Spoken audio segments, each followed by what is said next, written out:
CNN military analyst Dana Pittard is a retired US Army two-star general and co-author of Hunting the Caliphate. He joins us this hour from Indianapolis. General, thank you for being with us. Hello, John. Thank you for having me. You bet. Now, the assessment from NATO for the next few weeks at least is that this war in Ukraine is going nowhere. But in the bigger picture, CNN is reporting the current NATO discussion is that the momentum has shifted significantly in favour of Ukraine, and the debate within NATO circles is now over on whether it is possible for Kyiv to retake Crimea and the Donbas territories.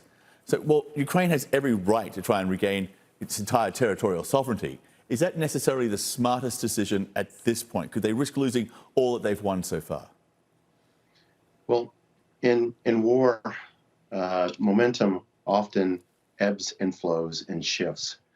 And at this point, Ukraine has momentum. And so oftentimes in war, it's best to continue with that momentum, that offensive momentum, as much as you can. But Ukraine must be careful. They must be careful with offensive overreach, which could result in at least a near-term offensive culmination. They have rocked and pushed the Russians on their heels, but the Russians are consolidated in places like Crimea and in eastern Ukraine. So Ukraine must be careful on that. So if I were to recommend anything from Ukraine at this point, would be to consolidate what they have, gain strength, gain offensive weaponry such as the MiG-29 jets and or more tanks to help them to continue the next phase. But if Ukraine is not careful, they will have an overreach and end up being offensively culminated because they are not ready to be able to take the Crimea and other territory that the Russians took in 2014. So Russians watching state TV on Monday may have been surprised to learn the war in Ukraine is not going so well. That frank assessment came from a now retired but once very senior Russian military official. Here it is. I must say, let's not drink information tranquilizers, because sometimes information is spread about hearing some moral or psychological breakdown of Ukraine's armed forces, as if they are nearing a crisis of morale or a fracture. None of this is close to reality.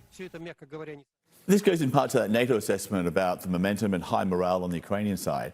But again, one of the risks here in reaching for the gold ring of total victory, is it overconfidence by Ukraine, being overly confident by those early successes, which does not guarantee ongoing success? No, in fact, early successes can be certainly very helpful. But Ukraine and Russia must be prepared for a long conflict. This is just the early stages of this conflict, in my opinion. So what the Ukrainians must do, as I mentioned, is to gain offensive strength, offensive weaponry, and really plan to take back the territory that they have lost in this conflict in 2022, and then look to regain the territory they lost in 2014. But that will take a long effort, a long, hard effort. We're at the point where NATO and the US maybe needs to have a conversation with Kyiv, with President Zelensky, maybe suggest that it's a pragmatic conversation, that it may be time to trim those war aims, that, to again, lock in those wins instead of taking this bigger gambit and trying to, push Russia out of all of Ukraine. Because regardless if Putin is pushed out or whether he stays, I mean, he will continue to fight on. That's true, but the Ukrainians have the will to fight. They want to regain their territory. That's like some outside country telling the United States, it's okay that you've lost the eastern United States. Just be satisfied with what you have. I don't think the Ukrainians will ever be satisfied that the Russians have taken their territory. So they will want to move to gain back that territory, either militarily or diplomatically, but they'll want to get back that territory.